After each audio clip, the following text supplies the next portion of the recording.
राधे कृष्ण राधे कृष्ण।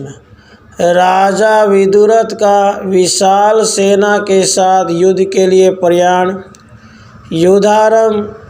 लीला के पूछने पर सरस्वती जी द्वारा राजा सिंधु के विजयी होने में हेतु कथन।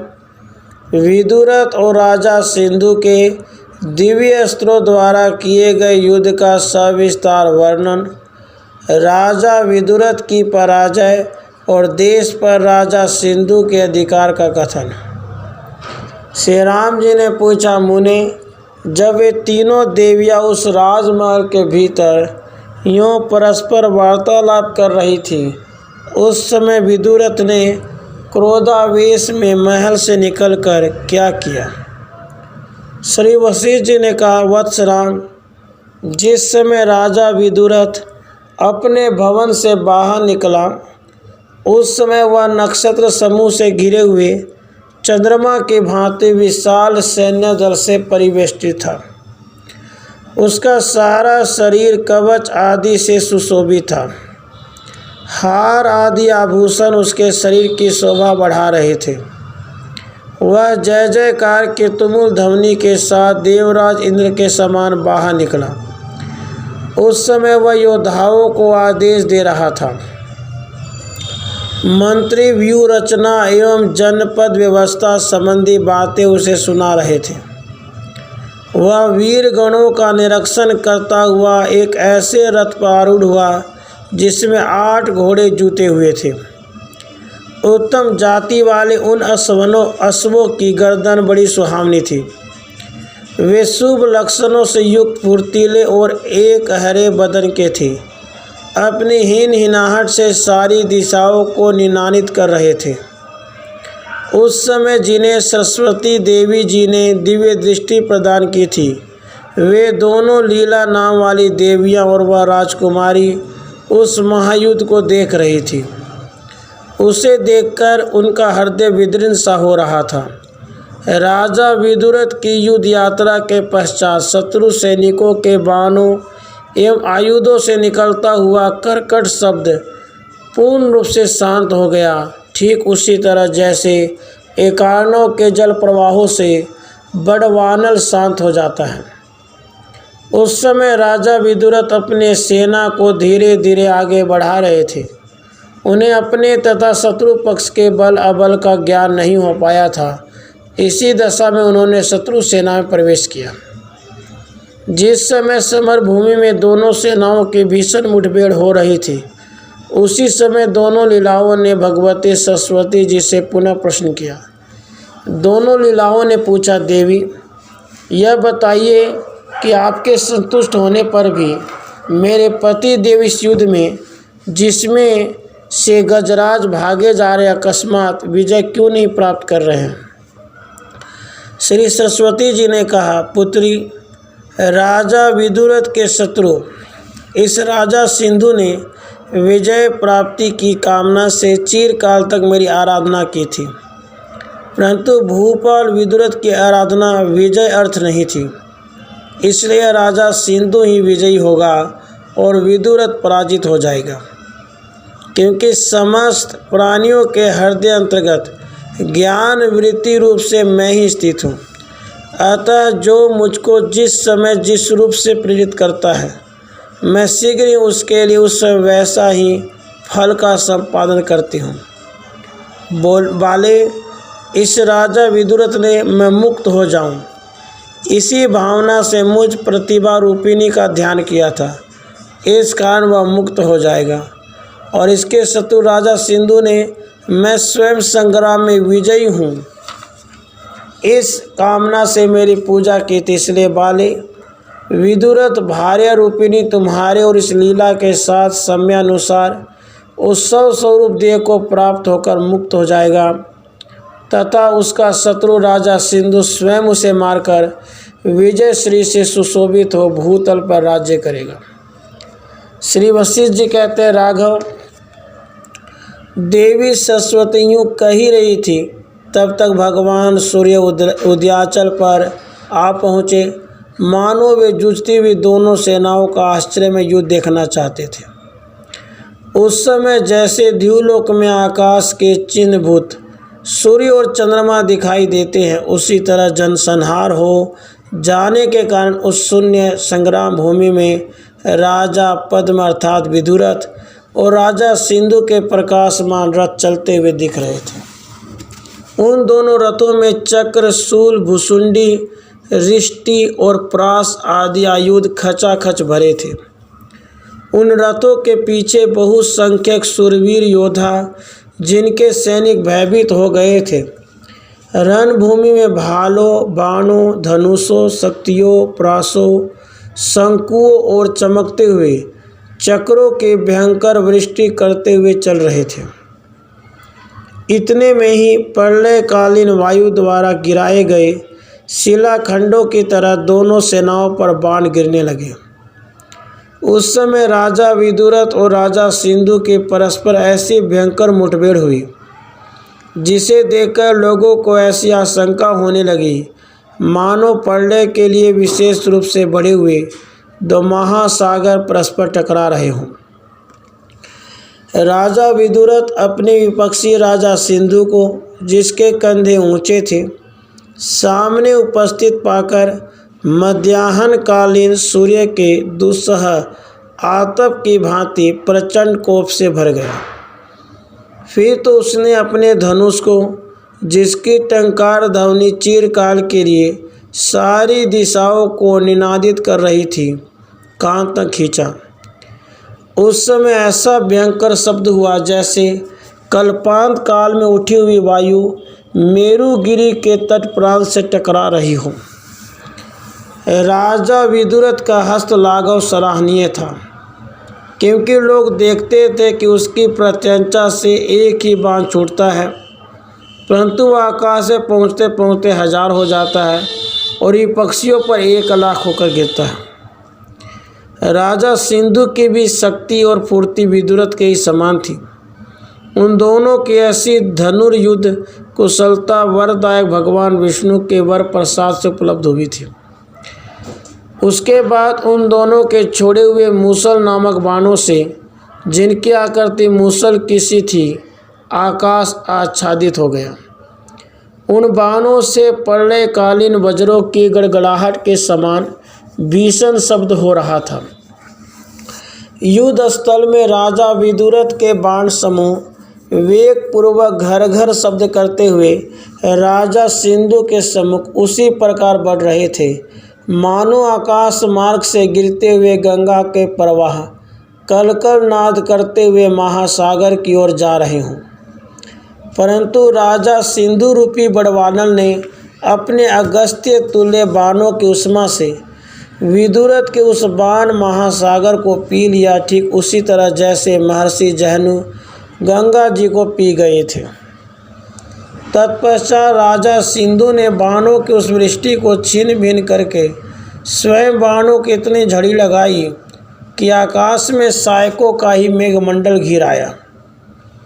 तब विदुरथ ने भी जैसे प्रलयकालीन वायु उमड़े हुए साधान में कोड़ा देती है, उसी तरह अपने उत्तम सायकों से शीघ्र ही उस बाण रूपी मेघमंडल को विध्वंस कर डाला।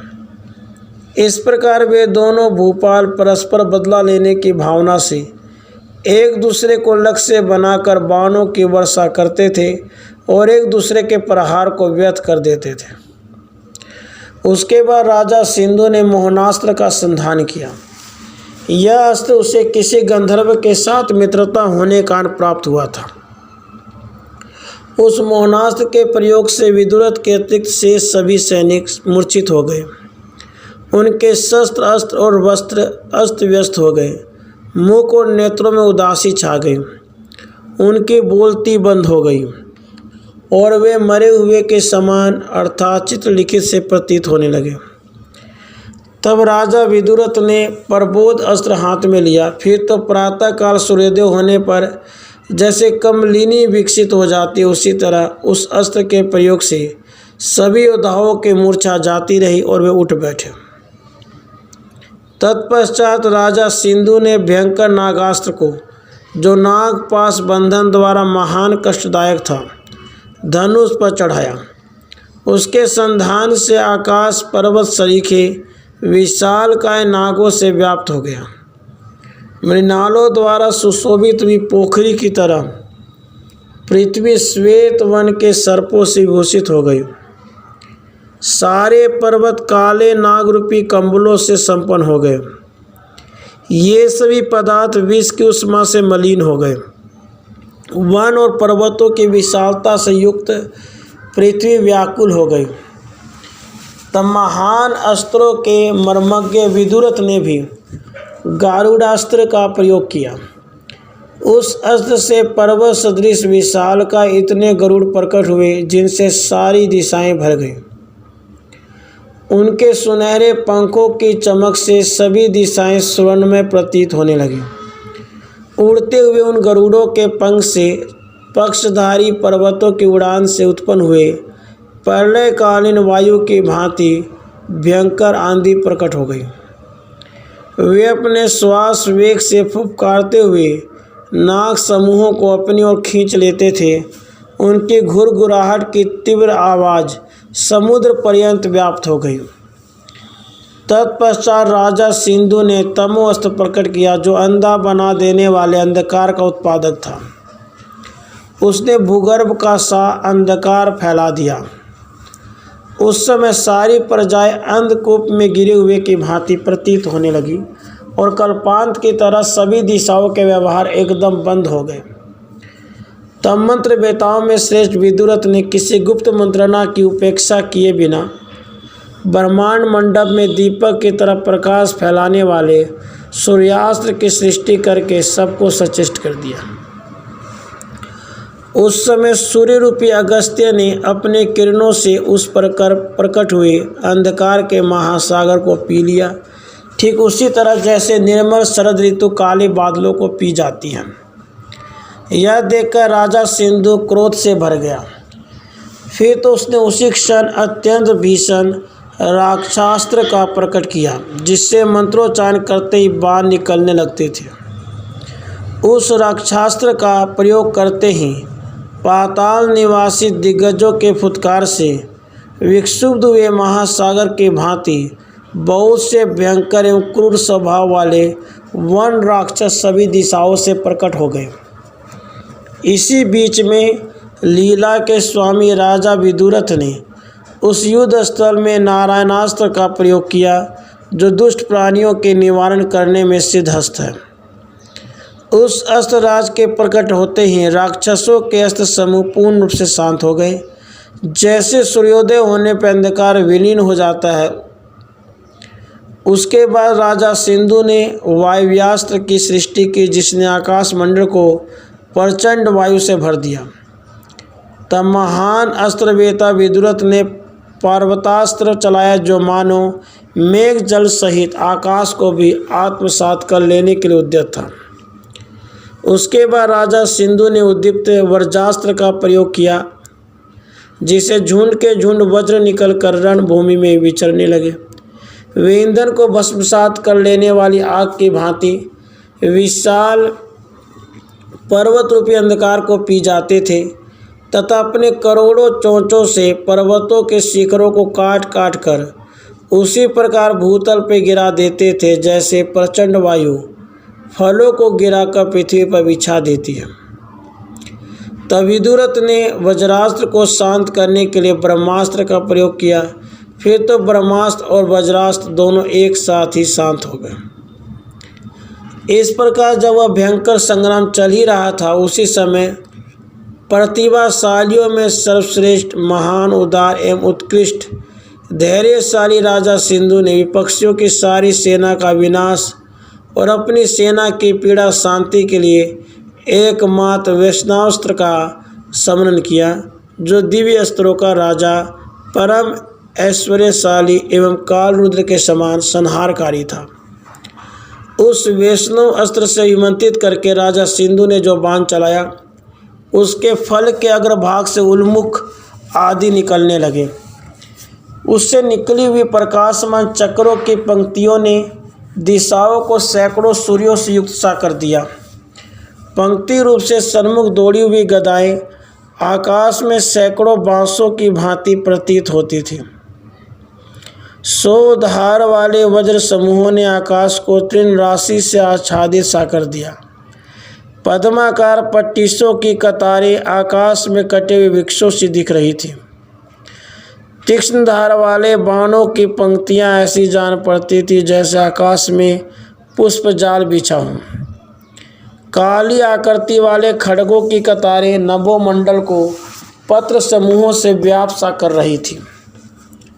तभी पक्षी राजा विदुरथ ने भी उस वैष्णव अस्त्र की शांति के लिए वैष्णव अस्त्र का ही प्रयोग किया, जो शत्रु के पराक्रम के अनुरूप ही था। उससे भी बाण, शक्ति, गदा, प्रास, पट्टिस आदि आयुध रूपी जल से परिपूर्ण बहुत सी शस्त्र अस्त्रों की सरिताएं प्रकट हुई, जिन्होंने पूर्व प्रयुक्त वैष्णव अस्त्र से उद्भूत हथियारों को नष्ट कर दिया।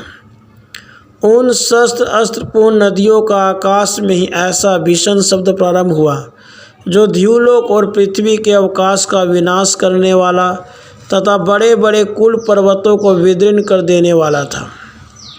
जैसे मेरे आयुधों ने विश्वामित्र के अस्त्रों का निवारण किया था, उसी तरह परस्पर जूझते हुए उन दोनों वैष्णव अस्त्रों की धारावाहिक बाण वृष्टि ने शस्त्र समूहों को काट डाला और उन अस्त्रों से प्रकट हुए वज्रों ने आकाटीय पर्वतों को भी जर्जर कर दिया। इस प्रकार दोनों राजाओं के वे अस्त्र पराक्रमशाली दो सुभटों की भांति सन भर तक परस्पर अत्यंत भयंकर युद्ध करके शांत हो गए। तत्पश्चात राजा सिंधु अपने रथ को छोड़कर पृथ्वी पर उतर पड़ा और ढाल तलवार से लैस हो गया। फिर तो उसने पलक मारते मारते बड़ी फुर्ती से अपने शत्रु राजा विदुरथ के रथ के घोड़ों के खुरों को मृणाल की भांति तलवार से काट गिराया। अब तो राजा विदुरथ भी रथहीन हो गए, अतः उन्होंने भी ढाल तलवार उठा ली। उस समय दोनों के आयुध एक से थे और दोनों का उत्साह भी समान था, अतः वे परस्पर वार करते हुए पैतरे बदलने लगे। परस्पर प्रहार करते हुए उन दोनों के खड्ग आरे के समान हो गए थे। इसी बीच राजा विदुरथ ने खड्ग छोड़कर एक शक्ति हाथ में ली और उसे शत्रु पर चला दिया। वह शक्ति मथे जाते हुए समुद्र के जल की तरह घरघर शब्द से युक्त अतएव महान उत्पात की सूचना देने वाले वज्र के समान थी। वह विक्षण रूप से आई और राजा सिंधु के वक्षस्थल पर गिरी, परंतु शक्ति के आघात से राजा सिंधु की मृत्यु नहीं हुई। तब उस देश की लीला ने पूर्व लीला से कहा, देवी बड़े कष्ट की बात है, क्योंकि जैसे देवराज इंद्र शत्रु का विनाश करने के लिए वज्र का सहारा लेते हैं, उसी तरह यह राजा सिंधु प्रहार करने के लिए मुसलास्त्र की ओर देख रहा है। परंतु मेरे पतिदेव मूसलधारी राजा सिंधु को चकमा देकर बड़ी फुर्ती से सकुशल दूसरे रथ पर चढ़ गए और वेगपूर्वक दूर हट गए हैं। फिर भी हाय धिक्कार है, महान कष्ट आ पड़ा। इस राजा सिंधु ने अत्यंत वेग से बाण बरसाकर मेरे स्वामी के रथ को तहस नहस करके उन्हें भी व्यथित कर दिया और अब यह अपने वज्र सरीखे बाणों द्वारा उनके स्थूल मस्तक को विदीर्ण करके उन्हें भूतल पर गिराना ही चाहता है। देखो ना, बड़ी कठिनाई से होश में आने पर जब मेरे पतिदेव सारथी द्वारा लाए गए दूसरे रथ पर चढ़ रहे थे, उसी समय इसने उनके कंधे उकाड़ दिया, जिससे वे रक्त के फव्वारे छोड़ रहे हैं। हाय हाय, अब तो और भी कष्ट की बात हुई। इस राजा सिंधु ने अपने खड्ग की तीखी धार से मेरे पतिदेव की दोनों पिंडलियों को उसी प्रकार फाड़ डाला जैसे आरे से वृक्ष चीरा जाता है। हाय, अब तो मैं बुरी तरह मारी गई, क्योंकि मेरे पति के दोनों घुटने भी मृणाल की तरह काट डाले गए। यूँ कहकर और पति की उस अवस्था पर दृष्टिपात करके पति प्रेम और भय से आतुर हुई वह लीला फरसे से कटी हुई लता की भांति मूर्छित होकर पृथ्वी पर गिर पड़ी। विदुरथ यद्यपि जानू रहित हो गए थे, तथापि वे शत्रु पर प्रहार कर ही रहे थे। उसी अवस्था में वह जड़ से कटे हुए वृक्ष की तरह रथ से नीचे गिरना ही चाहते थे। तब तक सारथी उन्हें रथ द्वारा संग्राम भूमि से दूर हटा ले गया। जब ये भागे जा रहे थे, उस समय क्रूर हृदय राजा सिंधु ने इनके गले पर प्रहार किया, जिससे इनका आधा गला कट गया। फिर भी राजा सिंधु इनका पीछा कर ही रहा था। तब तक राजा विदुरथ जैसे सूर्य की किरणें कमल कोष में घुस जाती है, उसी तरह रथ द्वारा भागकर अपने महल में जा पहुँचे।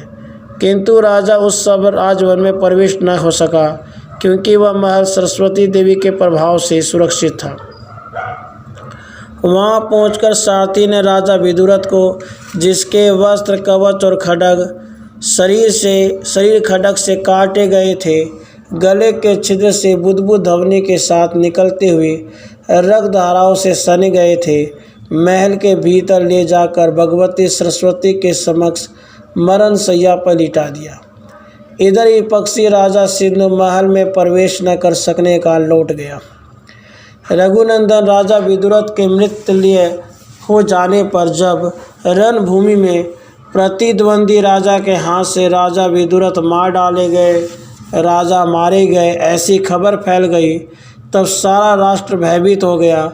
उस समय विदुरथ के राष्ट्र की ऐसी दशा हो गई थी कि वह शत्रु राष्ट्र की साधारण एवं सैनिक जनता के विजयोल्लास के शब्द से मुखरित हो रहा था। उसमें स्वामियों से रहित हो जाने का हाथी, घोड़े और वीर सैनिक टकराकर साधारण जनता को धराशायी कर रहे थे। कोषगृह के किवाड़ों के तोड़े जाने के कारण उठा हुआ घर घर शब्द चारों गूंज रहा था। शत्रु पक्ष का मंत्रिमंडल राजा सिंधु के पुत्र का अभिषेक कार्य संपन्न करने के लिए आदेश देने में तत्पर था। राजा सिंधु की रानियां नगर की शोभा देखने के लिए झरोखों एवं अन्य बनाए गए छिद्रों पर बैठ रही थी। अभिषिक्त हुए राजा सिंधु के पुत्र का जय जयकार के सैकड़ों घोषों के साथ प्रबल प्रभाव फैला हुआ था। 100 पक्षीय संख्या नरेशों ने राजा सिंधु द्वारा बनाई गई राष्ट्र मर्यादा को नतमस्तक होकर स्वीकार कर लिया था। उसके बाद भूमंडल के एक छत्र सम्राट राजा सिंधु की जय हो, यूँ घोषणा करते हुए लोग प्रत्येक नगर में भेरियां बजाने लगे। पुत्र के राज्याभिषेक के पश्चात राजा सिंधु ने, जो विजयी होने के कारण उन्नत मस्तक था, युगांत के समय जगत की सृष्टि करने के लिए प्रकट हुए दूसरे मनु की भांति प्रजा की नई व्यवस्था के हेतु राजधानी में प्रवेश किया। तत्पश्चात राजा सिंधु के नगर में 10 दिशाओं से हाथी घोड़ों के रूप में भेंट आने लगी।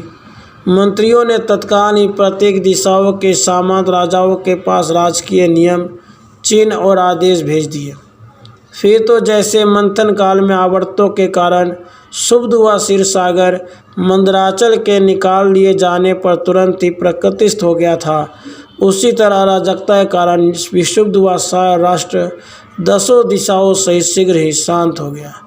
राधे कृष्ण, राधे कृष्ण।